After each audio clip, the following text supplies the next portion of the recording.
बिस्मिल्लाहिर्रहमानिर्रहीम। Nadreen, hit story के साथ मैं हूं शमशाद मांगट। नादरीन, आए रोज़ किसी न किसी की गिरफ्तारी जो है अब तो हमारा बिल्कुल कौमी कल्चर बन गया है। जनाब अमजद शाह साहब को गिरफ़्तार किया गया है, इस्लामाबाद के थाना रमना पुलिस ने गिरफ़्तार किया है और उनके ख़िलाफ़ मुद्दई हैं मजिस्ट्रेट अवैस खान। अवैस खान का कहना है कि वो रात को टीवी देख रहे थे 25 फरवरी की शाम को, तो उन्होंने देखा कि बोल टीवी के एक टॉक शो में जनाब अमजद साहब जो हैं वो सरकारी मुलाजमीन को उकसा रहे थे।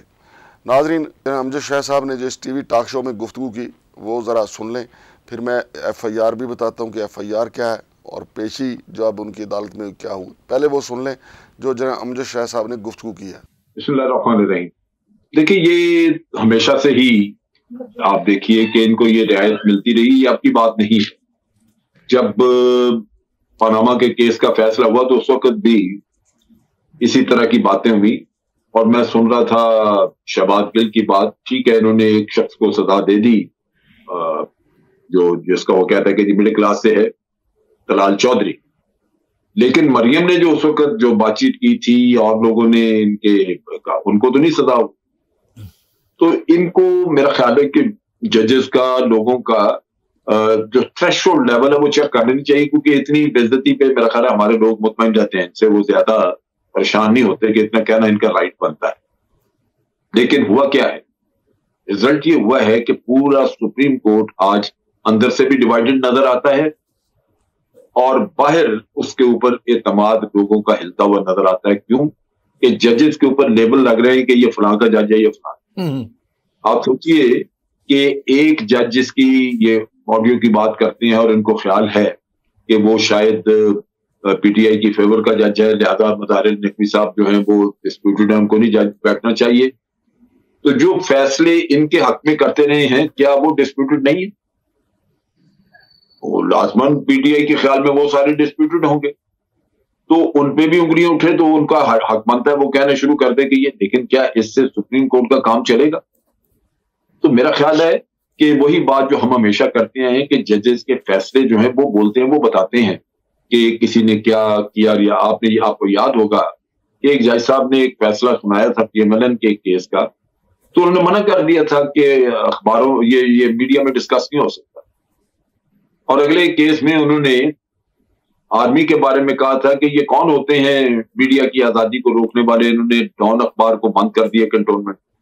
मीडिया की आजादी पे कंप्रोमाइज नहीं हो सकता। तो बहुत सारे लोग हैं जो कि सिलेक्टिव किस्म की अपनी बातें करते रहे, जिससे कि फेवरेटिज्म नजर आता है किसी जगह पे। लेकिन हर सूरत ये अच्छा है या बुरा है, लेकिन ये हमारा सबसे बड़ा कोर्ट है, इसको आप इस तरह बेतौकीर नहीं कर सकते। तो अपने मुल्क की जगह देखे ना, ये तो अदालतों के काम है ना। अदालत ने अगर आज आप देखिए कि वो केस इस्लामाबाद हाईकोर्ट तक गया था, लेकिन आज अदालतें खामोश हैं इस पे।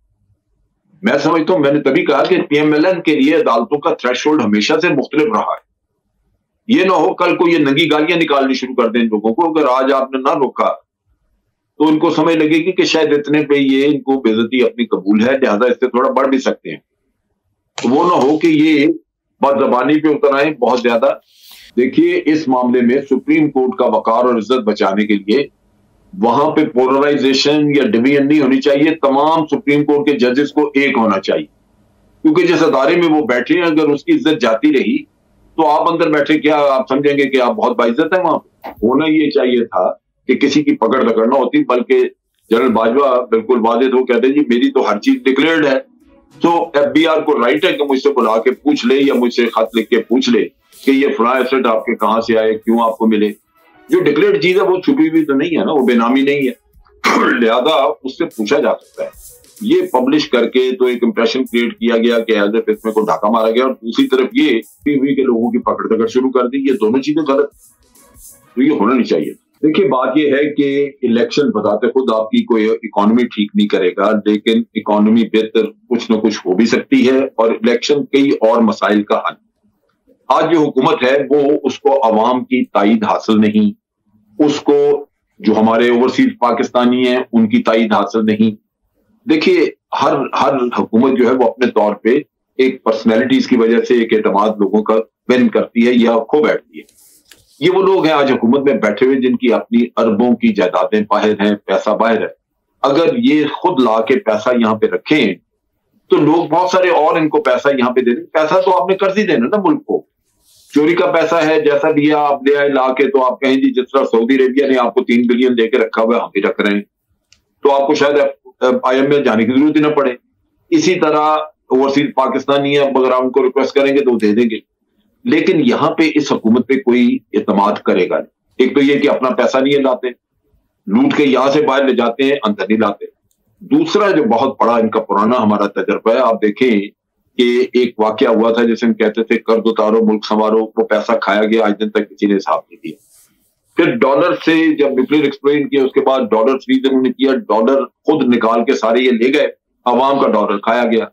नतीजा ये है कि डॉलर बाहर 60 रुपए का था, इन्होंने 48 रुपए पर डॉलर के हिसाब से लोगों को पाकिस्तानी करेंसी में पैसे दिए, और वो डे लाइट रॉबरी हुई कि 12-12 रुपए की सबको डज लग गई $1 के पीछे। ये काम जब आपने किए हो ना, फिर लोग आप पे एतमाद नहीं करते। फिर आपके ऊपर एलिगेशन हैं कि जलजला दत्तान के पैसे आपने खा लिए, फला कर दिया, ये कर। ये वो चीजें हैं जो कि आज पाकिस्तान के अवाम जनरल साहब, वो 10 अरब डॉलर कहाँ गए जो शहबाज शरीफ साहब ने अखबारात में इश्तिहारात लगवाए थे और बड़ा रोला डाला था उन्होंने?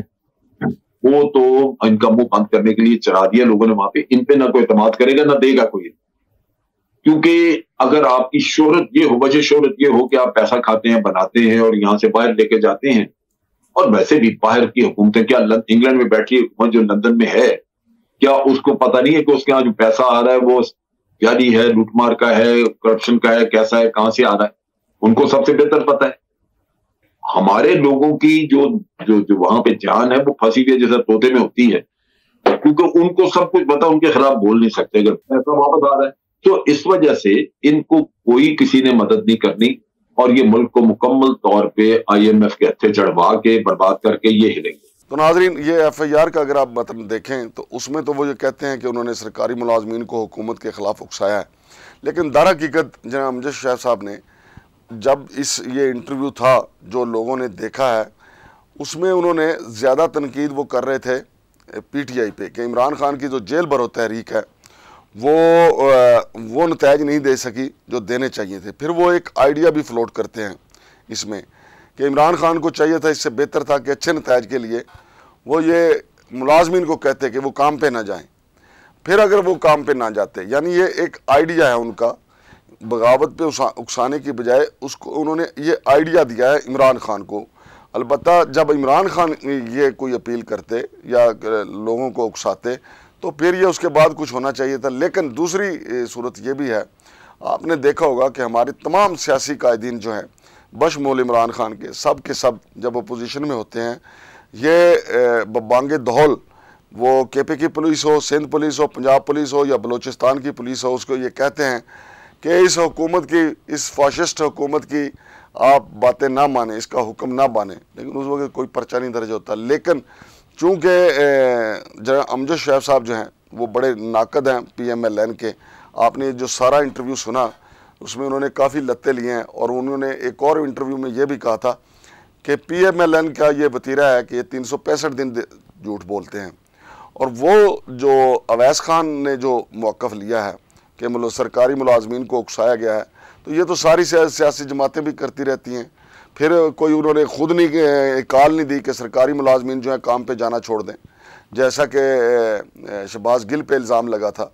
लेकिन हैरत की बात यह है कि अब जो हमारे एंकर्स हैं या तजिया नगार हैं, उनको ये देखना चाहिए कि रावलपिंडी, इस्लामाबाद, मेरा ख्याल लाहौर और कराची के भी जो ज़िली इंतज़ामिया के अफसरान हैं, उनकी ये ड्यूटी भी लगा दी गई है कि रात 7 बजे से लेके 12 बजे तक आखिरी शो तक जो है जनाब, आखिरी टॉक शो तक वो बैठा करें, देखा करें कि कौन किसने क्या बोला है, ताकि सुबह उठ के फिर FIR हो सके। और मेरा ख्याल है कि जिसको ज़्यादा तंग करना हुआ उसका जनाब लोधरा में पर्चा करवा देंगे, ताकि लोधरा के मजिस्ट्रेट ने ये सुना है जनाब फ़लाँ ने ये किया है।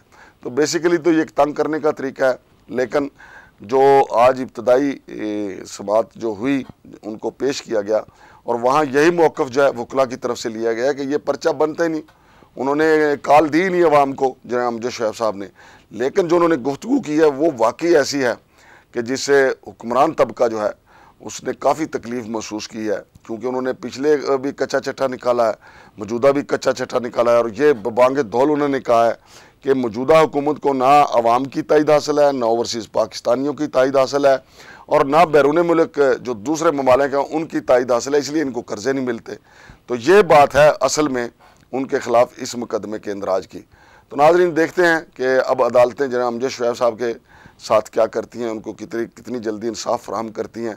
बहरहाल जनाब अमजद शुएब साहब और गिरफ्तारी क्लब जो है वो सब का एक हो गया, लेकिन जनाब अमजद शुएब साहब के साथ ये जो पर्चा हुआ है, यकीनी तौर पे अदालतों में ये सवाल सारे उठाना शुरू कर दिए गए हैं और उठाए भी जाएंगे, और इस FIR के अदालतों में प्रख्चे उठ जाएंगे। शमशाद मांगट को इजाज़त दीजिए। अल्लाह हाफ़िज़।